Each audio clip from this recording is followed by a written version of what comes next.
అయినా కూడా పవన్ కళ్యాణ్ అంటే నాయకుడు, ప్రజాదరణ ఉన్న వ్యక్తి పోటీ చేసినప్పటికీ కూడా పోరాటం ఆపలా, భయపడలా, వెనక్కి తిరిగి చూడలా. పార్టీ నుంచి ఎటువంటి సహాయ సహకారాలు ఉన్నా లేకపోయినప్పటికీ కూడా విధంగా కూడా ఒక పార్టీని ఇంత భారీ మెజార్టీతోటి ఓటమిని గెలిపించారు ప్రజలు. జగన్మోహన్ రెడ్డి గారు కూడా చెప్పారు, చంద్రబాబు నాయుడు గారు ఏదైతే సూపర్ 6 చెప్పారో దీన్ని అమలు చేయలేరు. ఇదిగో ఇన్ని వేల కోట్లు నేను సంవత్సరానికి ఇంత ఇచ్చాను, చంద్రబాబు నాయుడు గారు చెప్పిన హామీలన్నీ అమలు చేయాలంటే ఇన్ని వేల కోట్లు కావాలి, ప్రభుత్వం దగ్గర డబ్బు ఎక్కడ ఉంది, లేదు కాబట్టి ఆయన అమలు చేయలేరు అని చెప్పాడు. జగన్మోహన్ రెడ్డి గారు చెప్పారు. నిజంగా జగన్మోహన్ రెడ్డి గారి మాటని ప్రజలు నమ్మారు. చంద్రబాబు నాయుడు గారు చెయ్యపోయినా పర్లేదని చెప్పి ఆయన ఓటేశారు. ఈ రోజున కూడా ఏమంటున్నారంటే జగన్మోహన్ రెడ్డి గారే చెప్పారు కదా సూపర్ 6 అమలు చేయలేరని చెప్పి.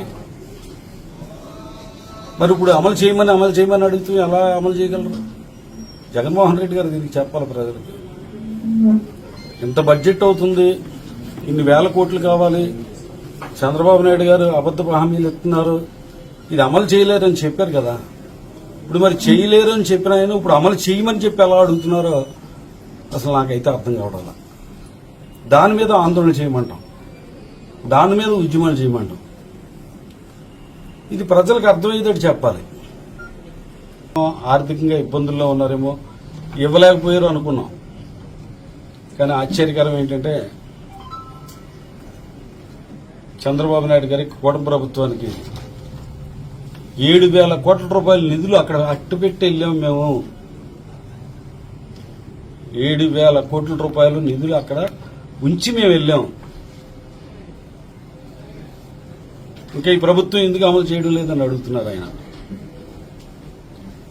సరే, 7,000 కోట్ల రూపాయలు నిధులు అక్కడ పెట్టుకుని మన ప్రభుత్వ కార్యక్రమాలు చేసిన అభివృద్ది కార్యక్రమాలకు సంబంధించి అనేక మంది కాంట్రాక్టర్లకు కానీ రైతులకు కానీ వీళ్ళందరికీ కూడా, అలాగే ఫీజు రియంబర్స్మెంట్కి సంబంధించి వీళ్ళందరికీ డబ్బులు చెల్లించకుండా మనం ఎందుకున్నాం అనేది ఇవాళ బయటకు వెళ్ళినప్పుడు అడుగుతూ ఉంటే కనుక సమాధానం చెప్పలేకపోతున్నాం. సరే, ఏదైనా కూడా జగన్మోహన్ రెడ్డి గారికి కోసం, రాజశేఖర రెడ్డి గారి కోసం ఇలా పోరాటం కొనసాగిస్తూ వెళ్దామంటే కనీసం మే నెల దాకా కూడా సమయం ఇవ్వకుండా, ఏదైతే కూటమి ప్రభుత్వానికి ప్రజలు అఖండమైన మెజార్టీ ఇస్తే సంవత్సర కాలం కూడా మనం వేచి ఉండకుండా వెంటనే ఈ ప్రభుత్వం ఇవన్నీ కూడా సూపర్ 6 అమలు చేయలేరు అని చెప్పిన వ్యక్తి అమలు చేయమని అడగడం ఎంతవరకు న్యాయమో నాకు అర్థం కావడంలా. అంతేకాదు, రాజకీయంగా ప్రజలందరికీ తెలుసు, అలాగే భీమవరం నియోజకవర్గ ప్రజలకి అందరికీ కూడా ఏంటంటే ఏదో గ్రంథి శ్రీనివాస అనే వ్యక్తి ప్రజలు గెలిపించారు నన్ను. నేను గెలిచానంటే నన్ను ప్రజలు గెలిపించారు. నేను ఎవరినో ఓడించానని నేను ఎప్పుడు కూడా ఫీల్ అవ్వాలా. 2019లో కూడా గెలిచినప్పుడు నేను గెలిచానన్న ఫీలింగ్ లేదు. ఎందుకంటే 2014 ఎన్నికల్లో నాకు సుమారు 79,000 చిల్లర, అంటే 80,000 ఓట్లు వచ్చింది. కానీ 2019లో ఎన్ని వచ్చినాయి అంటే 70,000 ఓట్లు వచ్చినాయి. ఓడిపోయినప్పుడు కన్నా నెగ్గినప్పుడు 10,000 ఓట్లు తగ్గినాయి. దాంట్లో కూడా లెక్కేసుకుంటే కనుక ఒక 4,000 ఓట్లు క్రాస్ చేశారు.